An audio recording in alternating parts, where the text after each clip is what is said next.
चलें जी, हम सीआरपीसी देख रहे हैं। आज सीआरपीसी का जो बहुत सारे बच्चों को मैंने कहा था आपने चार्ट बनाना है, तो चार्ट बनाने के लिए आपको सबसे पहले चीज़ें जो हैं वो सम अप करनी है।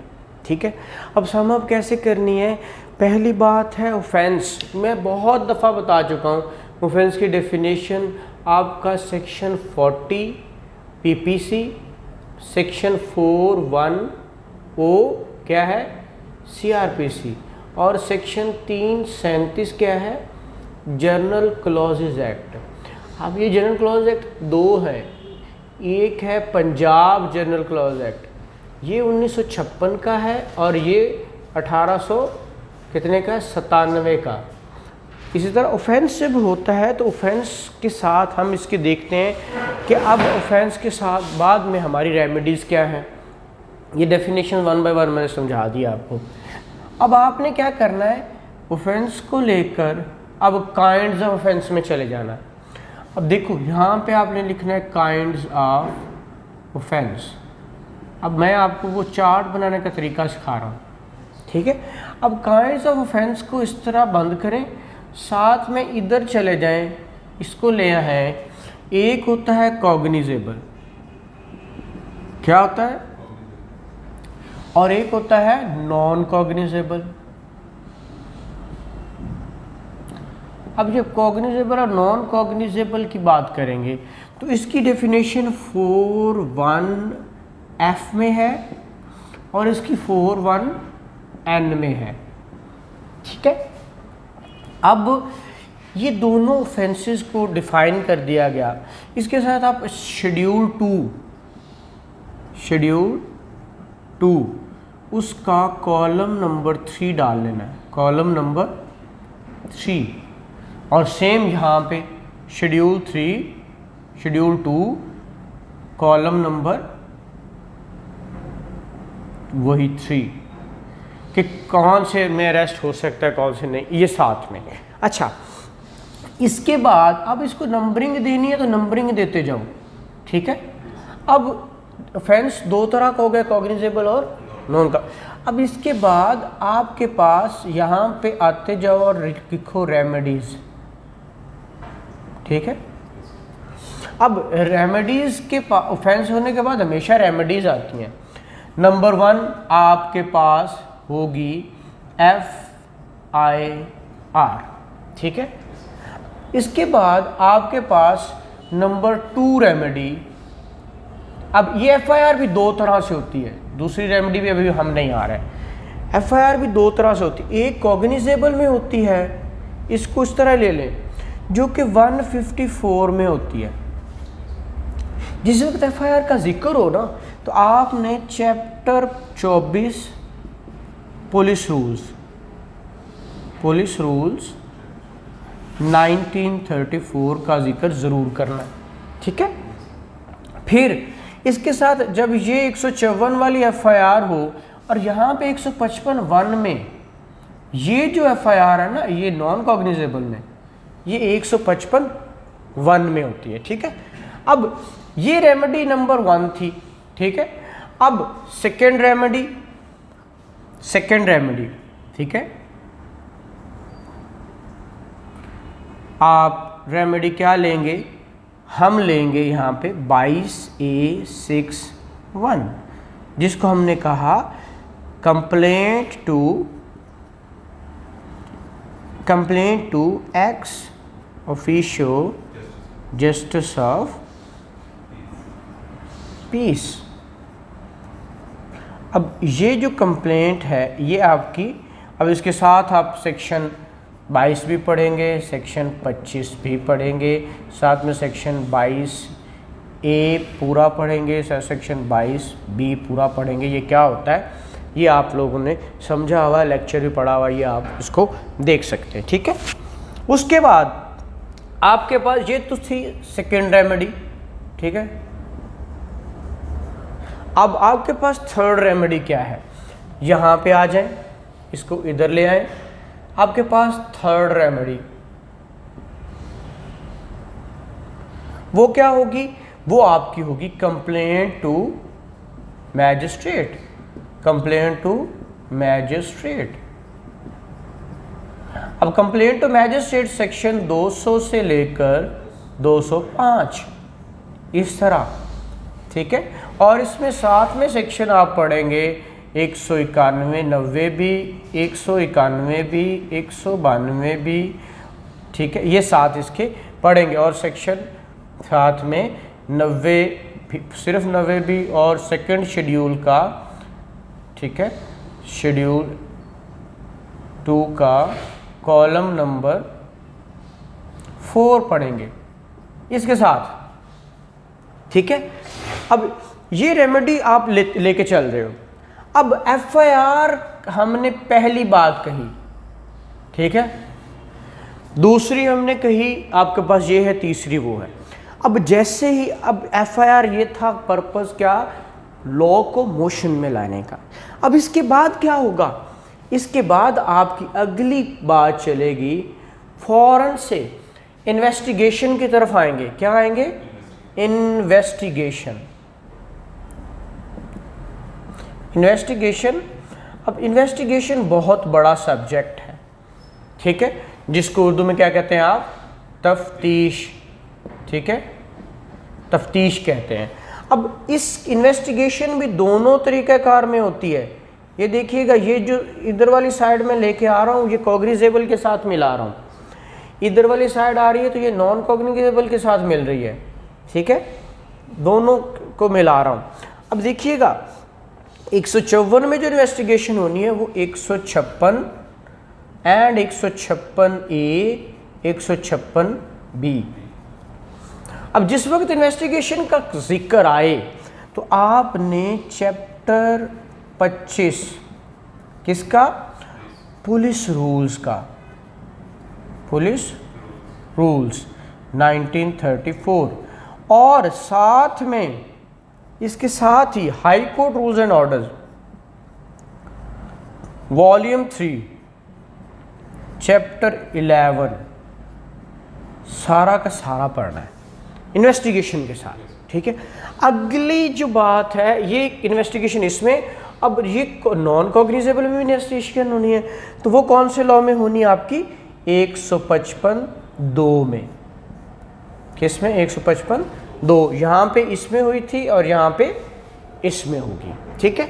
ये देखिएगा हम यहाँ से चले हैं।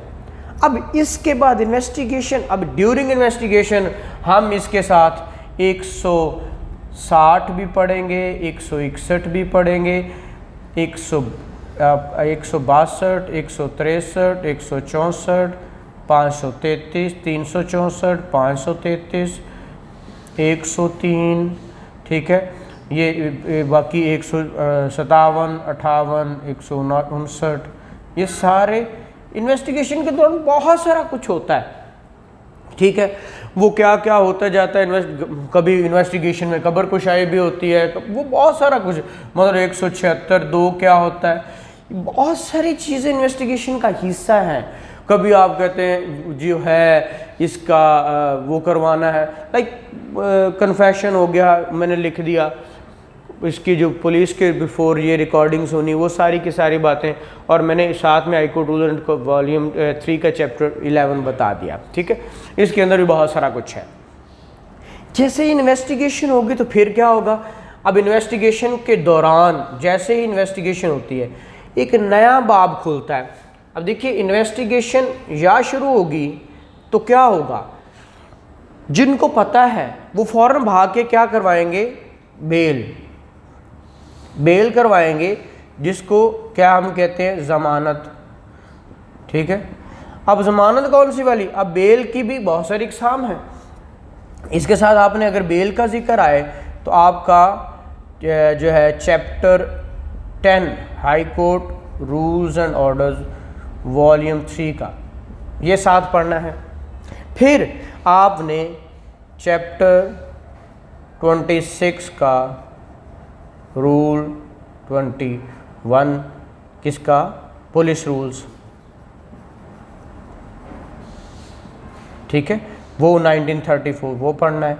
अब आप बेल की बात कर रहे हैं तो यहाँ पे डेफिनेटली पहली बेल किसको कहते हैं हम, pre arrest bell. Pre arrest को कौन सा डील करता है? सेक्शन 498 और साथ में 498A भी पढ़ते हैं, ठीक है, ये इसके साथ पढ़ेंगे। अब जब हम बेल का जिक्र कर ही रहे हैं तो हम इसके साथ बाकी बेल्स का जिक्र भी कर लेते हैं। और कौन सी बेल्स होती हैं? देखिए, अब यहाँ से अगला चैप्टर जो चलेगा वो अरेस्ट का है। क्या है? अरेस्ट।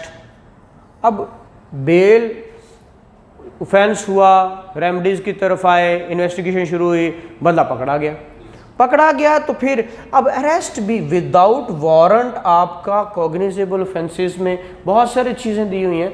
आप 40 अब देखेंगे 54 से लेकर आपका 67 तक, ये सारा किसको डील करता है? आपका अरेस्ट विदाउट वारंट को, ठीक है। ये आपका अरेस्ट विदाउट वारंट और विदाउट वारंट वाला कॉग्निजेबल का नाम दिया जाता है। इसी तरह आपका जो जनरल अरेस्ट है वो क्या है आपका?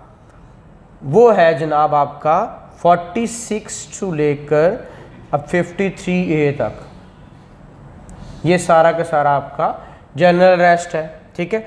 अब अरेस्ट और स्केप की बारी है तो आपने चैप्टर 26 पुलिस रूल्स, ये सारा साथ पढ़ना है। पुलिस रूल्स 1934, ये इसके साथ पढ़ना है। जैसे अरेस्ट की बारी आती है, ठीक है। अब बंदा अरेस्ट हो गया तो फिर बेल की बारी। मैंने कहा बेल एक ही जगह हम लिख लेते हैं। नंबर 2 क्या? पोस्ट अरेस्ट बेल, ठीक है, पोस्ट अरेस्ट बेल। अब पोस्ट अरेस्ट को हम आफ्टर अरेस्ट भी कहते हैं। 497, लेकिन इसके साथ 498A हर दफ़ा पढ़ेंगे। क्यों पढ़ेंगे? कि बिना FIR के कोई बंदा ना उसके बेल नहीं ले सकता, दूसरा जब तक वो सामने ना आए तब तक बेल नहीं हो सकती। ऐसी सूरत में अगर गिरफ्तार है तो फिर वो उनको पता होता है कि उसको लेके आना है, रिकॉर्ड लेके आना है, फिर बेल होनी है। उनके कस्टडी में है ना, बंदे को कस्टडी में आना चाहिए या फिर उसके खिलाफ कोई ना कोई केस रजिस्टर्ड होना चाहिए। तीसरी बेल इन बेलेबल ऑफेंसेस, ठीक है, बेल इन बेलेबल ऑफेंसेस, ये कौन सा लॉ के तहत होते हैं? 496 में, ठीक है। और अगली बेल जो है वो आपकी है बेल आपका प्रोटेक्टिव बेल। प्रोटेक्टिव बेल आपका 561A, ठीक है। अब ये साथ बेल पढ़ रहे हैं। अब इसके साथ प्री अरेस्ट का फॉर्म कौन सा है? प्री अरेस्ट कहाँ होती है? या हाई कोर्ट, सेशन कोर्ट या हाई कोर्ट। पोस्ट अरेस्ट कहाँ से होती है? ट्रायल कोर्ट से, कोई भी ट्रायल कोर्ट होगा तो, ठीक है। अब बेल इन बेलेबल, ये भी कहीं से भी हो सकती है, ठीक है। बेलेबल ऑफेंसेस है जो ट्रायल कोर्ट ही होगी, ठीक है। प्रोटेक्टिव हाई कोर्ट से, ठीक है। अब अगली बात आती है एंटीसिपेटरी बेल। एंटीसिपेटरी बेल, ये जहाँ बायसनेस आ जाती है उस बेल को क्या कहते हैं? जहाँ पे जज बायस हो जाते हैं, प्योर मेलाफाइडी आ जाती है, तो उस वक़्त क्या होती है? उसको एंटीसिपेटरी बेल, ठीक है। अब एंटीसिपेटरी एक्चुअली ये 498 और 498A, ये वही फॉर्म है। और उसके बाद एक बेल है बेल इन एब्सेंशिया। बेल इन एब्सेंशिया, ये पिछले दिन रॉ अनवार वाला जिक्र किस्सा बना हुआ था, या मुशर्रफ को कहते हैं आ जाओ मैं हम आपको बेल दे देते हैं, ठीक है। तो ये डिस्क्रिशन ये कभी कभार होती है, तो ये सेशन भी ये हाई कोर्ट लेता है या कभी कभार इसको सेशन कोर्ट भी ले सकता है, ठीक है। इसी तरह एक होती है bail after conviction. Bail after conviction, अब बेल आफ्टर कन्विक्शन कौन से लॉ के तहत होती है?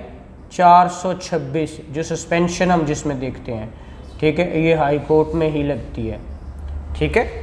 ये जब बेल की बात कर रहे हैं, ठीक है, तो यहाँ तक ये आपने इसी तरह याद करना है। ठीक है। बाकी इंशाल्लाह इससे आगे हम जो है वो कंटिन्यू करेंगे, लेकिन चीज़ें साथ साथ थोड़ी थोड़ी लेते लो, अच्छी लेते जाओ, ठीक है। Thank you. इसके इंशाल्लाह इससे आगे भी स्टार्ट करेंगे हम।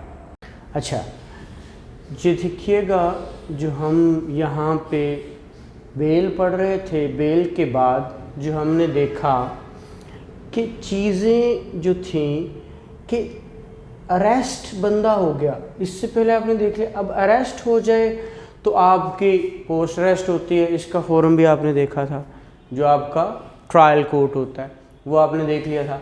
अब हम स्टेपिंग वाइज चल रहे थे, पहला ऑफेंस, फिर हमने उसके बाद ये काइंड्स ऑफ ऑफेंस आ गई हैं, ठीक है। फिर रेमेडी नंबर 1 हमने FIR देखी, इसको 2 कर लो। ये फिर हमने रेमेडी नंबर 2 देखी, ये कंप्लेंट टू एक्स ऑफिशियल, ये रेमेडी नंबर 3 आ गया, इसको नंबर 4 कर लो, कंप्लेंट जो थी, ठीक है। इस तरह अरेस्ट तक हम पहुंचे हैं। अब अरेस्ट के बाद क्या होता है जी, अब जब बंदा अरेस्ट होता है ना, तो देन या तो बेल होती है, वो आपने देख लिया, इसको नंबर आप 5 दे लो, ठीक है। अब इसको 6 कर लो, इसको 7 कर लो। अच्छा, अरेस्ट है। अब अरेस्ट बंदा जब हो जाता है या नहीं होता, कतई नज़र अरेस्ट के बाद। अब अरेस्ट के बाद एक चीज़ होती है जिसको हम कहते हैं रिमांड। क्या होता है? रिमांड। जी चलें, आ जाए, ठीक है। अब रिमांड जो है, रिमांड किसको कहते हैं? रिमांड का मतलब हमने देखा कि रिमांड जो होता है ये अब रिमांड भी 2 तरह से होता है, लेकिन रिमांड की पहले तो आप देखिए कि रिमांड कहते किसको हैं। रिमांड का मतलब होता है टू गिव बैक। क्या होता है? To give back. अब बैक किसको? जो लेके आया, वापस करना। रिमांड का मतलब होता है वापस करना। अब रिमांड को 167 और 344 डील करता है। अब काइंड्स ऑफ रिमांड क्या होती हैं? काइंड्स, रिमांड की काइंड्स भी होती हैं। कौन कौन सी? उसने कहा नंबर 1 जो होती है वो फिजिकल, नंबर 2 आपका जुडिशियल। अब इसके अंदर 3 और एग्जाम भी हैं। एक होती है ट्रांजिटरी रिमांड, एक होता है सक्सेसिव रिमांड, और एक होता है आपका रिमांड इन एब्सेंशिया।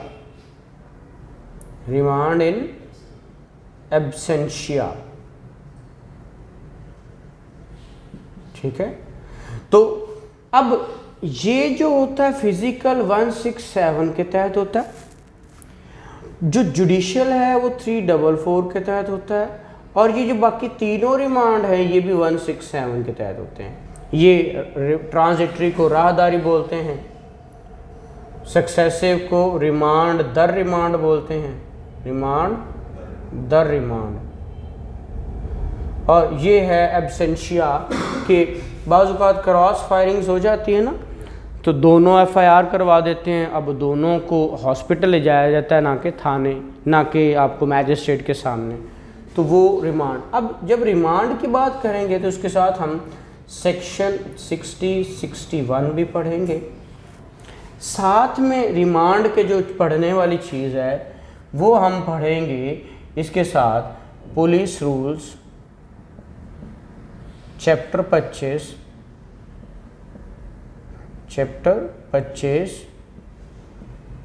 रूल 56-7, ठीक है। फिर इसके साथ हम पढ़ेंगे high court rules and orders volume 3 chapter 11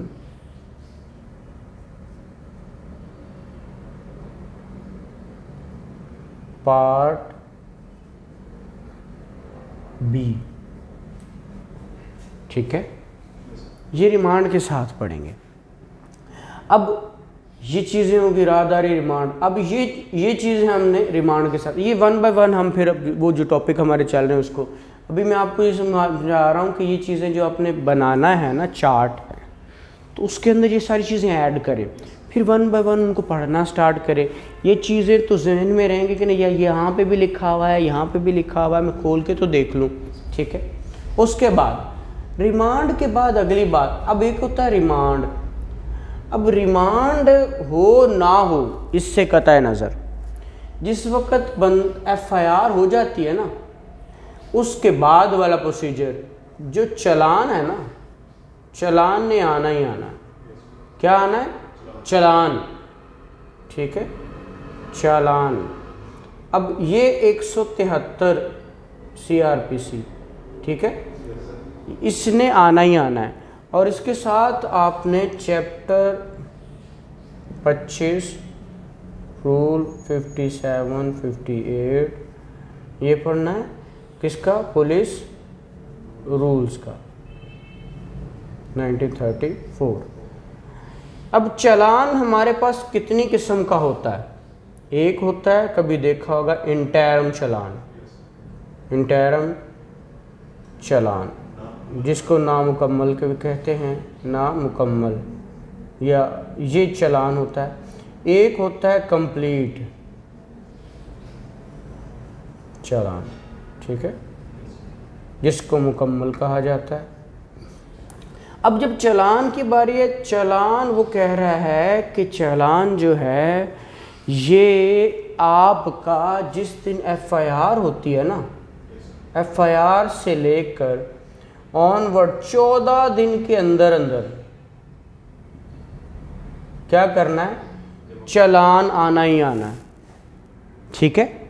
और जो मर्जी हो जाए, चालान ने आना ही आना है 14 दिन के अंदर अंदर, ठीक है।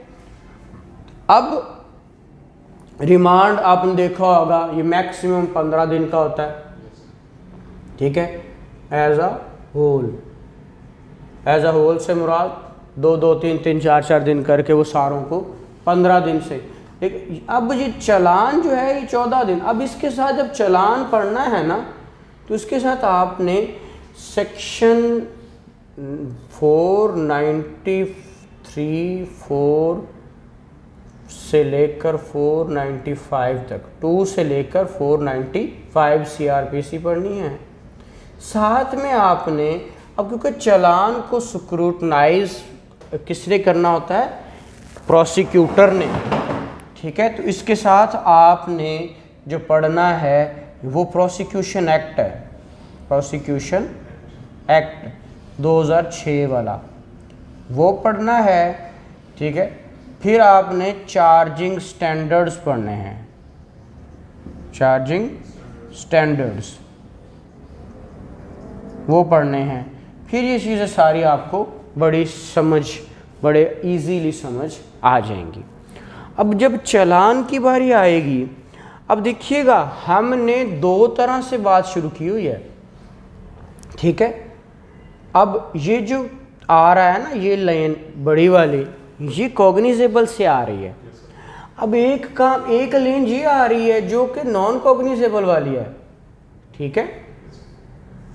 तो नॉन कॉग्निजेबल में भी तो रिपोर्ट आनी है।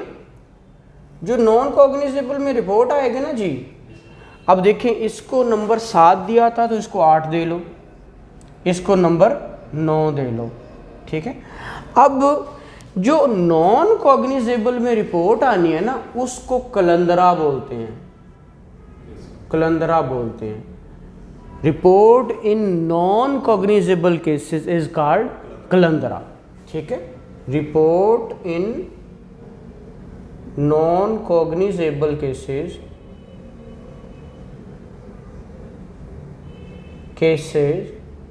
इज कॉल्ड कलंदरा। सिंपल सी बात है, ठीक है। ये इसमें जो कॉग्निजेबल होगा उसमें चालान आ जाएगा, और जो नॉन कॉग्निजेबल होगा उसमें कलंदरा आ जाएगा। ये बड़ा लोग उसको बड़ा हवा लेते हैं, पता नहीं कलंदरा क्या भला है, ये क्या होता है। किसी कोई कहेगा जी 151 107 151 बनता है, कोई कहेगा 182 बनता, लाइक इस तरह की बातें। लेकिन जो इसका वो जो मिथ है ना, जो चीज़ है, वो नॉन कॉग्निजेबल में जिस वक्त रिपोर्ट आती है फाइनल, उसको नॉन कॉग्निजेबल में उनको कहते हैं कलंदरा। ठीक है, उर्दू में भी इसको कलंदरा बोलते हैं और अंग्रेज़ी में भी कलंदरा ही कहते हैं।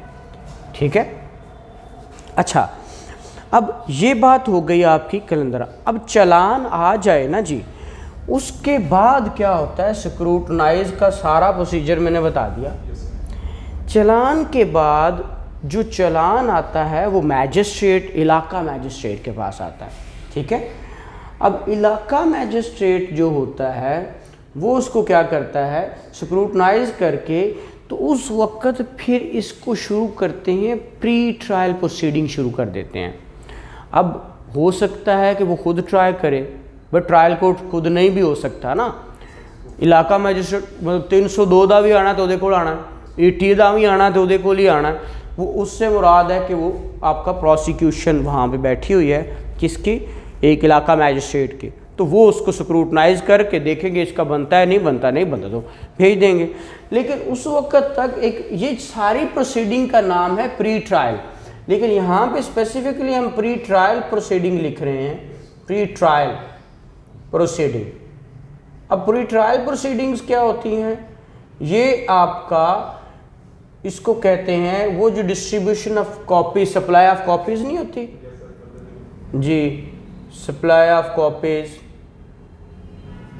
और डिटर्मिनेशन ऑफ वो जो आप कहते हो जी प्लेस ऑफ ट्रायल। ठीक है, प्लेस ऑफ ट्रायल,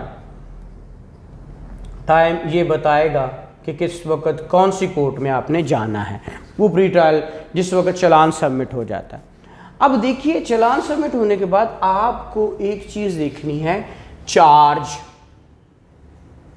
क्या देखनी है, चार्ज क्या होता है। ठीक है, अब ये चार्ज को हम नंबर 12 दे रहे हैं।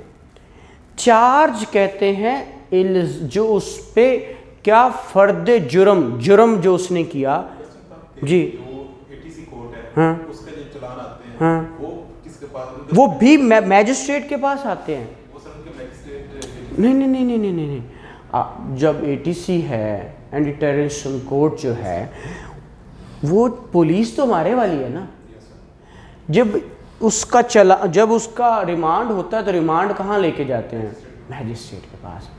वो आपका एटीसी कोर्ट तो रिमांड नहीं लेती ना, कि एटीसी के पास ले जाते हैं रिमांड। ठीक है, शायद ऐसा हो। ठीक है, तो ऐसी सूरत में जो चालान आएगा ना, क्योंकि एफआईआर थाने में हुई, चालान इलाका मैजिस्ट्रेट के पास आएगा। चालान किसके पास आएगा, अब इलाका मैजिस्ट्रेट से मुराद है कि जो उस थाने की हदूद में होता है। इलाका मैजिस्ट्रेट से तो पता है ना कि वो थाना किस मैजिस्ट्रेट की जुरिस्डिक्शन में आता है, उसको वो चालान देकर फिर वो सेंड कर देगा किसको, एटीसी को। वो फिर बाकी काम जो ट्रायल करेगा वही करेगा। ठीक है, अब देखिए चार्ज क्या होता है, चार्ज कहते हैं जुर्म को, फर्द जुर्म। ठीक है, चार्ज कहते हैं इल्ज़ाम को। ठीक है, उस पे क्या इल्ज़ाम है। अब चार्ज क्या होता है, कैसे होता है, ये 221 से लेकर 240 सेक्शन तक है। ठीक है, चार्ज के अंदर उसने एक तो एसेंशियल्स ऑफ चार्ज बताया हुआ है, एसेंशियल्स ऑफ चार्ज। फिर उसने बताया हुआ है इसके अंदर कि आपका alteration of charge, alteration of charge. फिर उसने बताया हुआ है joinder of charge, joinder of charge. कल मैडम पूछ रही थी कि सर ये क्या बंदे कुछ इकट्ठे भी ट्राई हो सकते हैं, तो ये वही बात है। अब इसके अंदर ये, अब जब ये चार्ज पढ़ेंगे तो इसके साथ सेक्शन 535 भी पढ़ेंगे इसके साथ मिलाकर। ठीक है, अब जिस वक्त ये होगा, प्री ट्रायल हो गई, चार्ज पढ़ लिया। अब एक बात होती है ट्रायल। अब ट्रायल कब स्टार्ट होता है, जिस वक्त स्क्रूटनाइज हो जाती है, प्री ट्रायल प्रोसीडिंग कंप्लीट हो जाती हैं, तो फिर आपका जो चार्ज होता है ना, इसको कहते हैं एक लूज चार्ज फॉर्म होता है जो इनकम्प्लीट चार्ज शीट कहते हैं। वो चैप्टर 25 रूल 57 वाली बात, उसको क्या करते हैं, वो जिस वक्त रिमांड लेके आते हैं वो रिमांड के साथ ही ले आते हैं, उसके ऊपर इनकम्प्लीट चार्जशीट बना के ले आते हैं। जैसे कि आपका चालान है तो चालान को भी उसी के अंदर उसने लिखावत। अब जो जो बातें जो गवाहान हैं वो भी लिखे होते हैं, इसमें कौन बेल पे है, कौन अरेस्ट है, वो सारे आपने कॉलम देखे होंगे, 6 कॉलम, जो 7 कॉलम होते हैं चालान के वो आपने देखे हैं। FIR के 6 कॉलम्स होते हैं वो भी देखे हैं। अब ट्रायल कौन कौन से होते हैं, पहले तो ट्रायल देखें ना। एक होता है मैजिस्ट्रेरियल, एक होता है सेशन या फिर हाई कोर्ट, एक होता है समरी ट्रायल, एक होता है आपका समरी के बाद आपका लुनेटिक ट्रायल, लुनेटिक ट्रायल, एक होता है आपका आपका होता है जनाब कंटेम्प्ट ट्रायल, ट्रायल, और एक होता है आपका एब्सेंशियल ट्रायल, ट्रायल इन एब्सेंशिया। ठीक है, ये आपने इसको 13 नंबर दे लें। अब ये इसकी इकसाम है 1 2 3 4 5 6 किस्म के ट्रायल चलते हैं।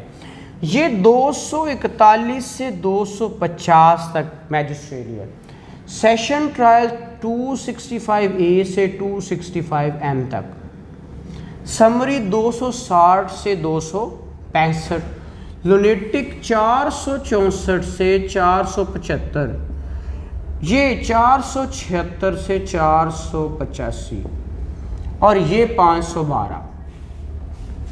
ठीक है, अब जो ट्रायल चलाने हैं या मैजिस्ट्रेट होगा या सेशन, ये समरी भी मैजिस्ट्रेट करता है या लुनेटिक ट्रायल भी मैजिस्ट्रेट भी चला सकता है, आपका सेशन भी चल सकता है, वो कोई भी, कंटेम्प्ट भी, तो ये भी इनमें से कोर्ट कोई भी होगी, लेकिन ट्रायल की प्रोविजन अलग है। एब्सेंशिया कहते हैं, जो बंदा भगौड़ा पर क्लेम्ड हो गया तो उसका भी ट्रायल तो चलना है ना, वो एविडेंस रिकॉर्ड करके रख लेते हैं। अब ये ट्रायल चलेंगे तो ट्रायल के, अब ये जो चार्ज फ्रेम करेगी ना, framing of charge, framing of charge, वो कोई ना कोई ट्रायल कोर्ट करेगी। ठीक है, फ्रेमिंग ऑफ चार्ज कौन करेगी, कोई ना कोई ट्रायल कोर्ट करेगी। सही है। अब फ्रेम चार्ज होने के बाद क्या होगा, recording of evidence, recording of evidence. अब एविडेंस रिकॉर्ड होती है आपका 353 से 365 तक। ठीक है, और इसके साथ पूरा का पूरा कानून शहादत ऑर्डर 1984 सारा का सारा आ जाता है।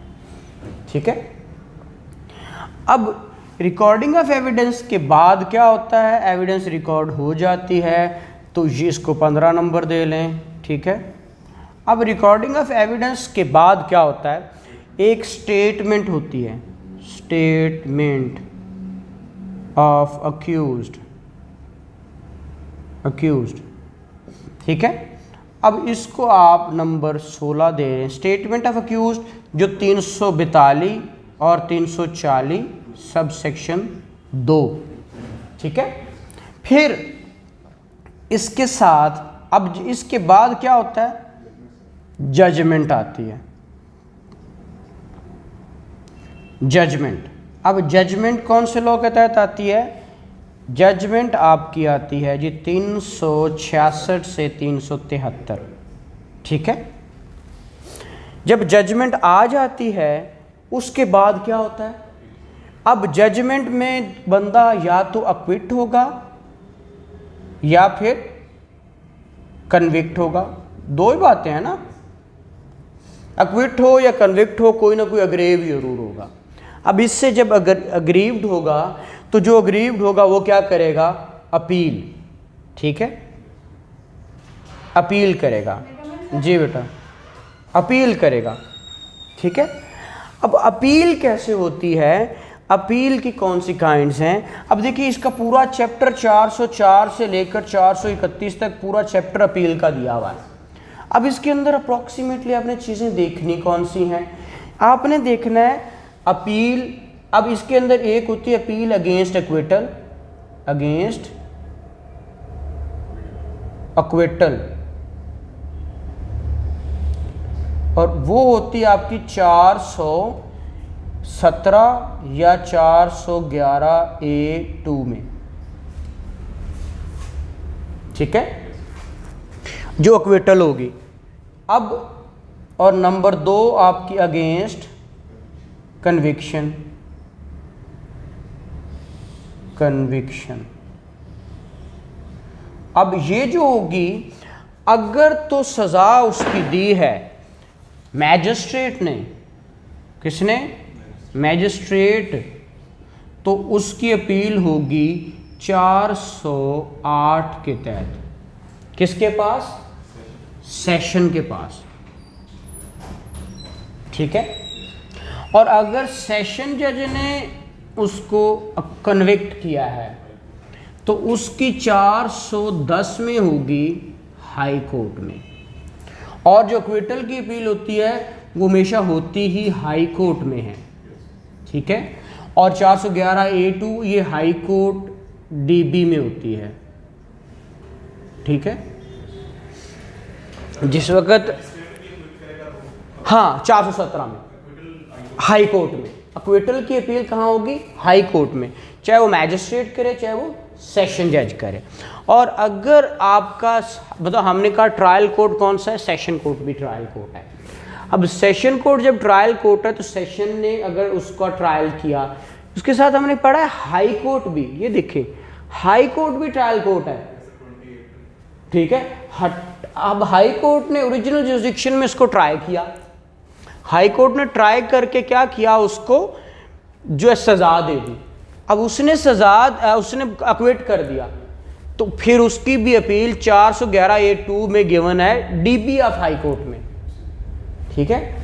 और इसी तरह यहाँ पे भी है, हाई कोर्ट ने अगर कन्विक्ट किया ओरिजिनल जुरिसडिक्शन में, तो ऐसी सूरत में 411A1 के तहत उसको डीबी ऑफ हाई कोर्ट में क्या होगा, उसका अपील होगी। अब ये अपील के फॉर्म बता रहा हूँ आपको, यहाँ पे अपील हाई कोर्ट में एक्विटल के खिलाफ, अगेंस्ट कन्विक्शन, और एक अपील होती है आपकी जेल अपील। क्या होती है, जेल अपील।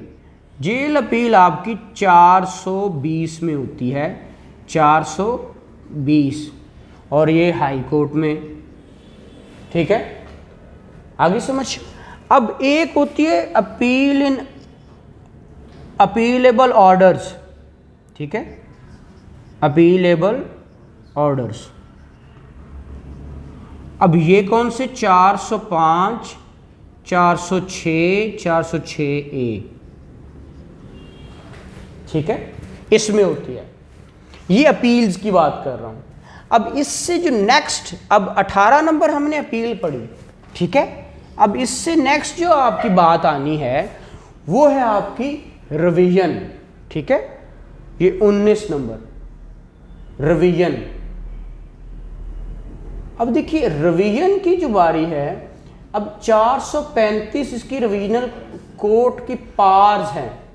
क्या है, पार्स। अब एपलेट कोर्ट की पार्स कहाँ पे हैं, 423 में क्या है, पार्स, ठीक है। और इसकी पार्स कहाँ पे हैं, 435 में, ठीक है, रिवीजनल कोर्ट की पार्स, ठीक है। अब इसके अंदर आपने देखना है, इसके अंदर भी दो तरह से रिवीजन्स हो सकती हैं, 439 और 439A, हाई कोर्ट और सेशन कोर्ट, ठीक है, हाई कोर्ट और सेशन कोर्ट में। और अगली बात है आपका 20th पॉइंट पे आपने ये देखना है रिव्यू क्या होता है, ठीक है। अब क्रिमिनल में रिव्यू नहीं होता, no review in criminal, no review in criminal, हाँ जी, एक्सेप्ट, शाबाश, 369, एक्सेप्ट 369 CRPC, वो किसके लिए होता है, क्लैरिकल मिस्टेक को दूर करने के लिए। और उसके बाद अगर ये सारा कुछ हो जाता है, एक काम रह जाता है, उसको कहते हैं पार्डन। क्या? पार्डन। वो रहम की एक अपील हो सकती है, वो कॉन्स्टिट्यूशन में भी बताई हुई है कि आप रमीशन के लिए भी आप वो 400 क्या है 2ABC है गालबन, ठीक है, उसमें भी CRPC। और आपका constitution of article 45 of constitution of Pakistan. और उसके बाद जो अगला पॉइंट है वो है एग्जीक्यूशन। अगर कुछ भी नहीं होता, कोई रेमेडी बची नहीं, तो फिर उसको एग्जीक्यूट कर दो, ठीक है जी। 381 से 400। तो ये आपका टोटल का टोटल, ये सेम इसी तरह का मुझे चार्ट चाहिए आप लोगों से। ये इसको लिख लें और इसको फिर जो नहीं समझ आता मेरे से पूछ लें, फिर हम इससे आगे चलें, ठीक है। Thank you very much.